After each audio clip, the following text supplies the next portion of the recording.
contábamos de la alianza entre el PRO y la Libertad Avanza después de arduas negociaciones. En principio el dato saliente es que los libertarios accedieron a cederle al espacio amarillo el quinto y el sexto lugar de la lista de diputados. ¿Está bien, está mal eso? No lo sé, parece poco. Pero bajo la condición de resignar toda referencia simbólica en la boleta. Ni el nombre ni el amarillo histórico, en sintonía con el acuerdo rubricado en la provincia de Buenos Aires, que es más o menos parecido. Para ver qué tan bien quedó este acuerdo, o si lo celebra la gente del PRO, estamos en comunicación con Pablo Abeluto, ex secretario de Cultura y referente justamente del PRO, a quien le damos la bienvenida acá. Maxi y Darío los saludamos. ¿Cómo le va? Hola Maxi, hola Darío, ¿cómo están? Bueno, viendo, expectantes a ver cómo se paran de cara a las elecciones los partidos, y vemos que finalmente se dio esto que muchos decían, no van a aflojar. Bueno, finalmente parece que el interés estuvo y se cedió bastante de parte del PRO, parece, ¿no? Bueno, es que el PRO dejó de existir hace 2 años, cuando apoyó a Milei en la segunda vuelta, cuando presentó a Patricia Bullrich como candidata. Empezó a dejar de existir en 2019, y esto que estamos viendo son, digamos, es como el día después. El PRO no consiguió nada porque ya no vale nada, porque ya no representa nada, porque sus diputados y sus legisladores han acompañado al gobierno nacional en todo. Cuando en campaña, yo lo recuerdo, los escuché decir que ellos iban a marcar un límite, y después fueron a comer a Olivos aquel asado vergonzante. En el PRO, lamentablemente, digo lamentablemente para quienes le dedicamos muchos años de nuestra vida, porque creíamos en que la Argentina debía tener un partido liberal, democrático, que se alejara de la tradición autoritaria que había acompañado al liberalismo en los gobiernos militares durante el siglo XX, en los gobiernos de derecha durante el siglo actual. En ese proceso muchos creíamos, creo que muchos creímos de buena fe, que el PRO podía encarnar esa otra fuerza política. Lamentablemente quedará la discusión de si lo fue, si lo pudo haber sido, si era lo mismo pero algunos no nos dábamos cuenta, si era diferente. Esa discusión queda pendiente y habrá muchas respuestas a eso. Pero sí, ya igual está claro que esto no es, para mí por lo menos, aquel PRO que hace 10 años ganaba las elecciones nacionales, aquel PRO que se preocupaba por plantear el debate sobre el aborto en la sociedad, que se planteaba temas de género, que se planteaba temas ambientales. Digo, evidentemente la mayoría, una parte, sus dirigentes, decidieron seguir este modelo autoritario que propone Milei. Bueno, hacia ellos. Digo, creo que lamentablemente muestra la lección de todo esto, lo que quizás simpatizando o no con el PRO, quizás valga la pena reflexionar, es en la importancia de las convicciones y las ideas. Abeluto, me quedaba pensando y estaba pensando a raíz de todo lo que estaba diciendo, que es verdad, el PRO en su momento se paró con una buena opción, más allá de lo que haya pasado en el gobierno de Macri. Muchos gobiernos o muchos partidos tienen una segunda opción, lo han tenido los radicales, lo han tenido los peronistas, lo podría haber tenido el PRO tranquilamente. Me parece que le comió el lugar la Libertad Avanza, no porque ocupa más o menos el mismo lugar, sino porque me parece que estoy buscando un culpable y pienso, ¿es Macri el culpable de que el PRO esté donde está hoy? Es decir, lo que entregó Macri, más allá de lo que pueda haber pifiado en un gobierno, que todos pueden pifiarla, ¿no? De hecho, lo que decía era para más o menos acomodar las cosas y tener todos un poco de culpa, pero a raíz de ahí, un montón de cosas que fue haciendo que el PRO se termine autoeliminando de todo, es decir, con la eliminación de candidatos como Rodríguez Larreta, Patricia Bullrich, incluso gente de mucho valor como usted, que hoy por hoy está como en la vereda de enfrente o desilusionado quizás con el partido, ¿no? ¿Es Macri el gran Bueno, gestor de todo esto? Es el principal responsable porque todas esas decisiones fueron tomadas por él. Uh-huh. En la decisión de apoyar a Patricia Bullrich como candidata, la decisión de una vez que Patricia Bullrich hizo una desastrosa elección y salió tercera, apoyar a Milei, la decisión de que el bloque legislativo, los bloques legislativos del PRO apoyaran todas las iniciativas de La Libertad Avanza. Creo que bueno, cada uno elige su destino, ¿no? Y este destino de insignificancia, de irrelevancia, de sensación de final. De humillación un poco también, es medio humillante, la postura del PRO es humillante, así lo ve cualquier persona de afuera, ¿eh? Exactamente, no, y comparto eso, y viene siéndolo desde hace mucho tiempo, de manera tal que sí, por supuesto en lo personal me entristece, no me sorprende, porque como te decía, esto empezó hace ya mucho tiempo, y nos desafía a muchos, porque creo que lo que ha ocurrido con el PRO, como vos bien decías, es un síntoma más de una fractura de nuestro sistema político, de una ruptura de nuestro sistema político a partir de la llegada de Milei al poder, porque el nivel de crispación de las situaciones internas, el radicalismo y el peronismo es enormemente alto. En todos los partidos hay fragmentación, hay pérdida de identidad, hay pérdida de ideas. Y lo único que yo veo como esperanzador en todo esto es la posibilidad de la construcción de algo nuevo. A Milei no lo va a sacar el antimileísmo por puro antimileísmo. Digo, nos podemos indignar todos los días, todas las horas, todas las semanas, todos los meses por las cosas que Milei hace, dice, por las cosas que su gobierno hace o dice. Pero para construir una alternativa viable para la Argentina hace falta muchísimo más que eso, y hace falta pensar sin prejuicios, volver a encontrarnos, conversar.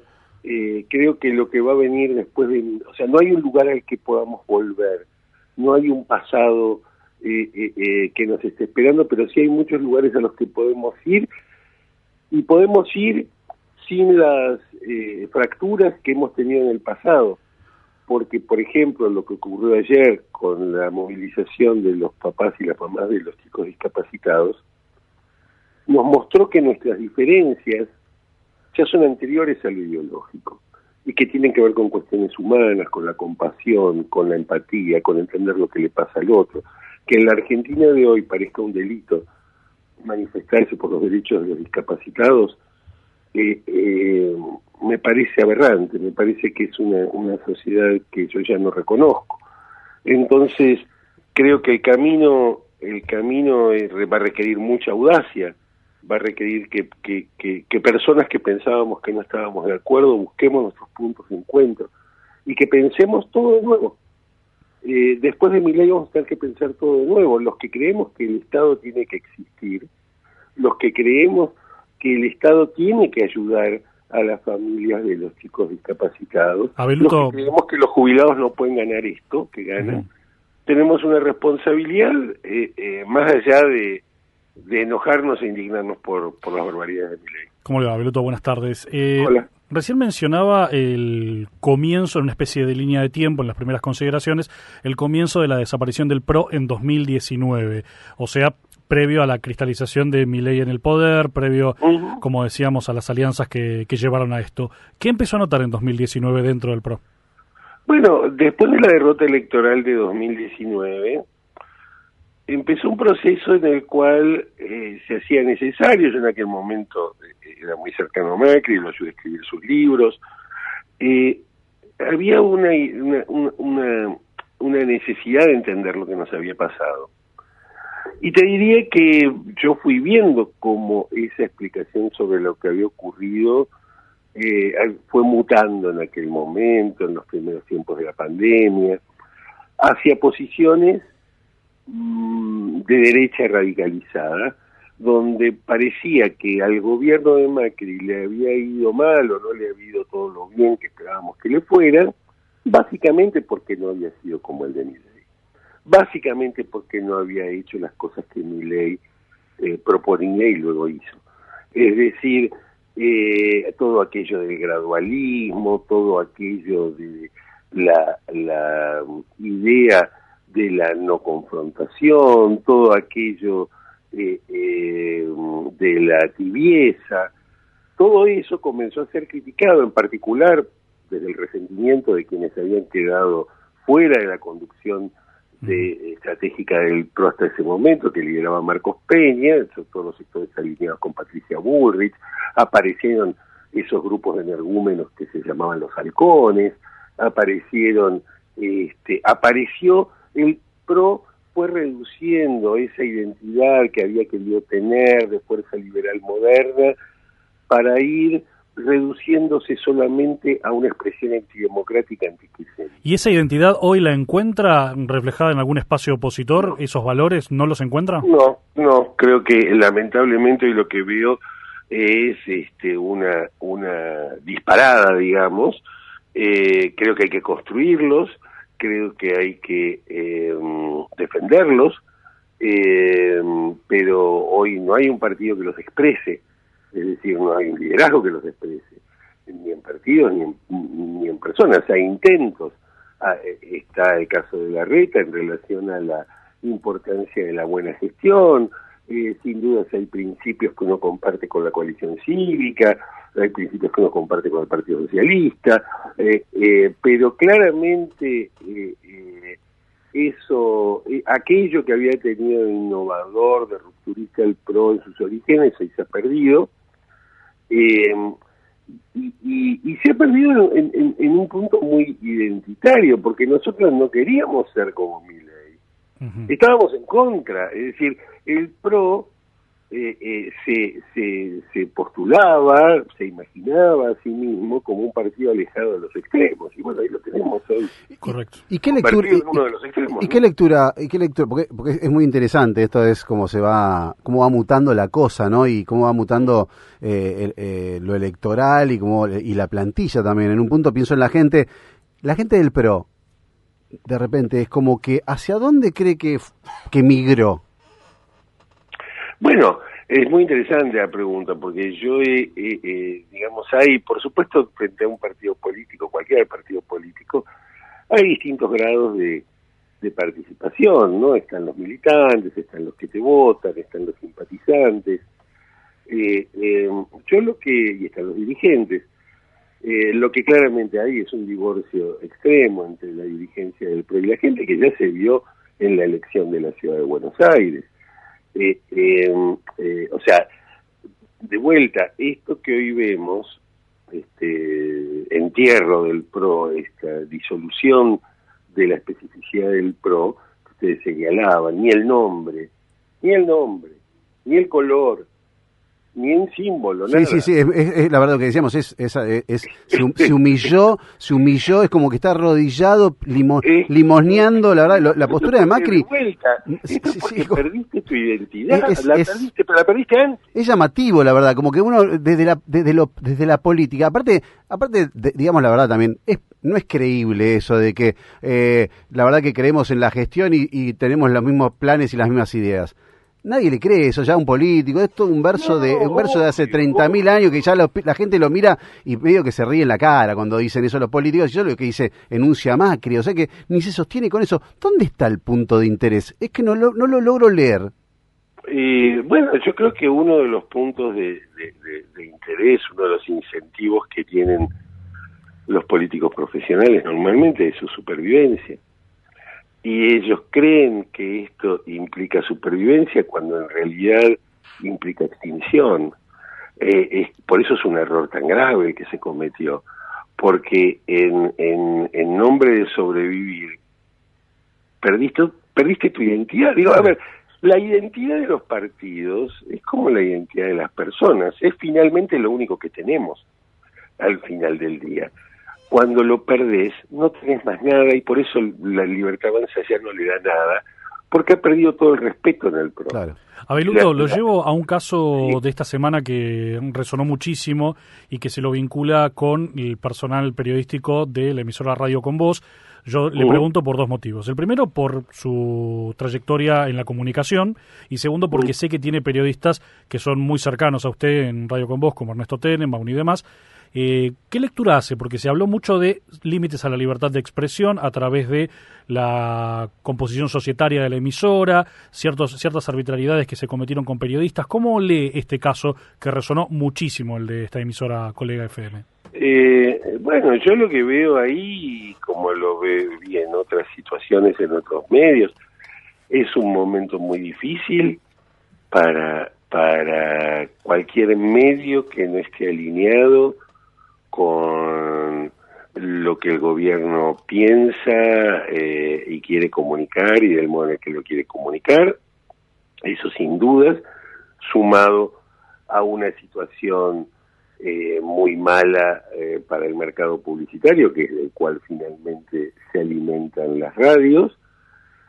Y creo que y lamento mucho que se haya levantado el programa de Jair Escacha, porque era un muy buen programa de radio donde trabajaba gente muy valiosa.